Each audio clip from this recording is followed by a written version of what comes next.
How can you find your life's purpose? How do you know what is the right decision or the wrong decision? Where can you get direction when you feel directionless? How can you find hope when you feel hopeless?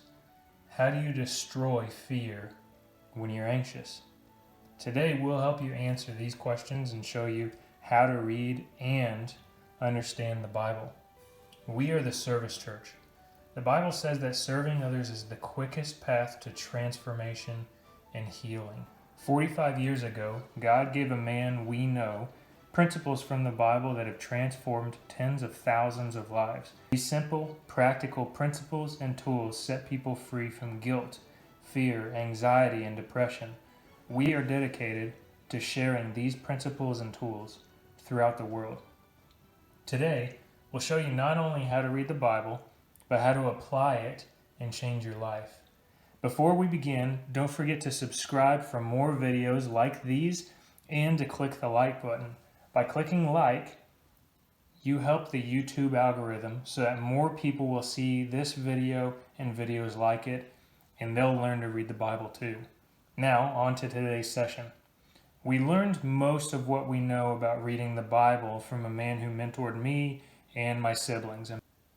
When this man became a Christian, the layout of the Bible was so confusing to him. Now, how many of you have tried to open up the Bible? You just find it really, really confusing. You don't know exactly what to do, and you just want a little bit of direction. Well, he was in the same boat. This man that I'm talking about, he had to figure out how to read the Bible, how to study through it, most importantly, how to apply it, because nobody told him. He wasn't part of the church at the time, or a church at the time. Today, we'll show you what he taught us, not only how to read the Bible, but how to apply it so that it changes your life. So today, we'll talk about how to read and understand the Bible. With just about any book, one of the best places to start, and this is, by the way, the man I was just talking about, this is his Bible, and we're going to go through it. Let's start first with a little bit about the Bible. The table of contents, namely. So the table of contents helps you find a book, chapter, or verse. So it helps you find a book, chapter, or verse. And I'll get into exactly what a book is, a chapter is, a verse is. There's a lot of stuff that I'll just kind of explain as we go. This is the table of contents for the Bible. You can see here, we'll talk about what Old Testament means right here. But you can see here, this is for Old Testament, and it says the names of the books right here. It says the pages. So if anybody ever kind of references a book, then you can always go back here and just look at where the book is. Let's say I want to go to, this is called Ecclesiastes. Ecclesiastes, go to page 935. And then, of course, I would just go over to page 935 in this particular Bible. The page numbers are on the bottom. Sometimes they're at the top. So I would go to page 935. And here I find the book of Ecclesiastes. So that's the table of contents. Now, what is the purpose of the Bible? All great books have a purpose, whether it's to tell a story or to tell about a subject or a person. The purpose of a great biography is to tell the story of a person's life. The purpose of a business book is to tell about business principles, whatever it might be. I happen to love business books. A textbook is to teach principles in a particular subject, whether it's accounting or economics or whatever it might be. All great books have a purpose, and they tell us about a subject. With the Bible, the purpose of the Bible is to tell us about God. So, purpose of the Bible, tell about God. And sometimes I'll just kind of abbreviate God with this theta, or I'm sorry, it's an omega symbol. So, namely, to tell about God, and this is an important principle, His ways, versus his works or acts. And here's what I mean by that. When I say ways versus acts or works, his ways are his character. These are principles of God. These define, basically, these principles reflect who he is. If you know me, you get to know me long enough, or you get to know maybe your spouse or your father or your mother, your brother, your sister. You get to know their ways, their behaviors, their nuances, instead of individual works, individual actions, individual acts. And that's kind of the key difference between these two. The Bible tells us about who God is, not just what he does. What he does reflects who he is, but the Bible explicitly tells us who he is. That's the aim of the Bible. And go ahead and comment below, what are some things that you know about God, whether it's his nature or his character? And then also, whenever it comes to works and acts, comment below, what are some things that you know God has done, or Jesus, you see God, you see Jesus doing? So do you want to get to know who God is? You've heard about God. You've heard about some of the things that he does, or some of the things that he has done. Well, the Bible tells you who he is, tells you his nature, his character. And there's an important note here that even though it's not about us, we learn a lot about ourselves and human nature by reading the Bible. What do I mean by human nature? I mean essentially our human instincts. We have things that are hardwired into us. A great example of this is emotions. A great example of an emotion is the emotion of fear or anxiety. And so you ask, well, what can the Bible tell us about human nature? What can the Bible tell us about anxiety or fear? Well, the Bible talks a lot about fear and a lot about anxiety. Specifically, the Bible tells us what to do about anxiety, where it comes from, what specific actions we can take in order to combat it and remove it and its effects out of our lives. That's what I mean by it tells us a lot about human nature. The next part that's important to know, this is just kind of general overview, Old Testament versus New Testament. And so you see this kind of word, this testament. And some of us may be real familiar with that. Maybe we grew up in the church, but then some of us, maybe we have no clue what the Bible is, never been in a church, and that's completely fine. In fact, this is exactly for you. So what does testament mean? Really what it means is an agreement or a covenant. And so you can think about a testament as a promise, right?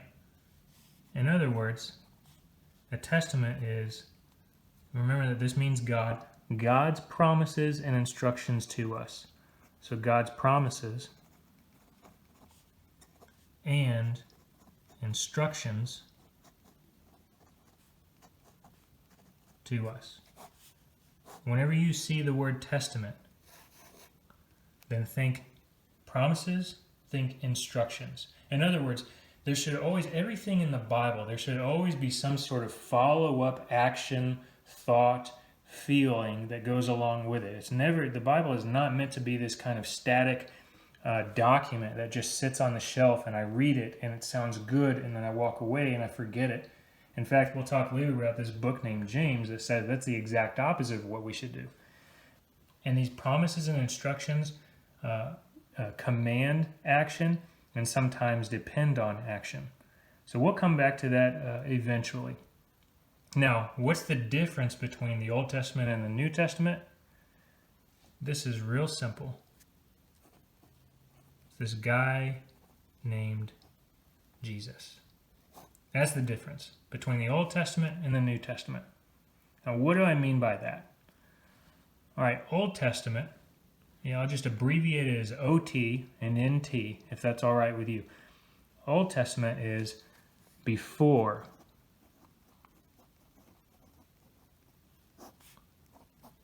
Jesus' time on earth. Now, it's not before Jesus. I want to make that real clear.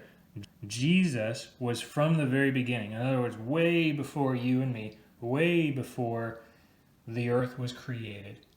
And if you want to hear and learn more about that, comment below, and then I'll be glad to do a video, especially on that subject right there. That's Old Testament. New Testament is during and after Jesus' time on earth. So, during and after Jesus' time on earth. I suppose earth should be capitalized, but we're just going to go with that. Okay, so Old Testament is before Jesus' time on earth. New Testament is during and after Jesus' time on earth. So what practically does this mean for us? One of the key things that I want you to know is that Jesus is God. Now, here's what's really important about that. If the Bible is meant to tell us about God, his ways, his character, his nature, versus just his acts, and the difference between the Old and the New Testament is Jesus, whether he's here on earth and whether he's not, then what does the Bible tell us about his time before he's on earth? What does the Bible tell us about the time that he is on earth? What does the Bible tell us about the time after he's on earth? And in each of these differences, these key differences of before Jesus was on earth and during Jesus was on earth and after Jesus was on earth, these key differences tell us about God's ways, who he is, his nature, his character. It's really, really important. Now let's talk about the Old Testament. In other words, the Old Promise. Old Testament, something to know, is that it's a lot of history. A lot of good history there.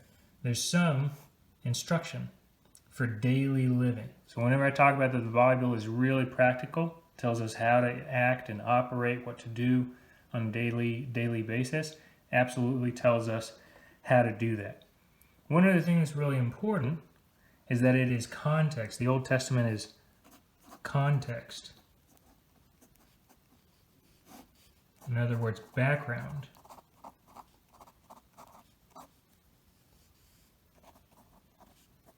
For the New Testament. Another way of thinking about this is that it sets up the New Testament. Just like a good book, what comes before, or what starts at kind of the beginning, sets a little bit of a foundation, sets up what comes later. And so in order to fully understand the New Testament, then it's important to have read and understand the Old Testament. We'll get into what that looks like. So then the New Testament, in other words, new promise, what does it tell us?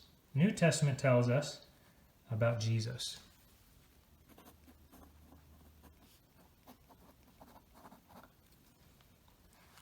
And then the New Testament also, this is where we really get a lot of instructions for daily living. Now, I mentioned that the Old Testament has some instructions for daily living. There are, in the New Testament, many instructions, lots of instructions. It's a pretty cool thing.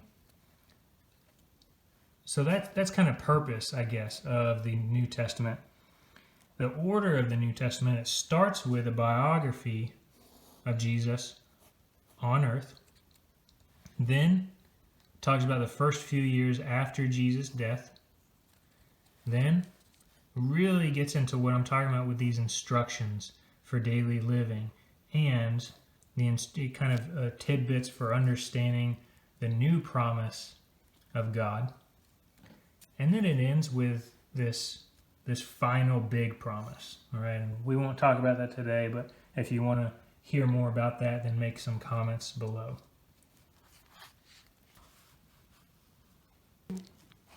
We just talked about the Old and New Testament. You can see right here, Old Testament. You can see all of these chapters, or all of these books, are in the Old Testament. And then the New Testament is on the next page. Your table of contents might look different, but it's going to have the same content. The New Testament, you're going to start with the Gospels, is what they're called. Gospel, by the way, means good news. So the good news according to Matthew, Mark, Luke, John. And then it's going to go all the way to this book called Revelation. That's Old and New Testament. All right, that's it for this video. In this video, we just talked about what is the Bible and just a general overview. In our next video, we'll talk about how to understand the Bible. So be looking for that. It'll be part 2 in this series overall of how do we read the Bible. Comment below on what else you want to see on this channel. And don't forget to subscribe and to click the like button. When you click the like button, it helps the YouTube algorithm. And what that means is that when you click like, more people get to see this video and understand the Bible and learn how to read it. Well, I look forward to talking to you later.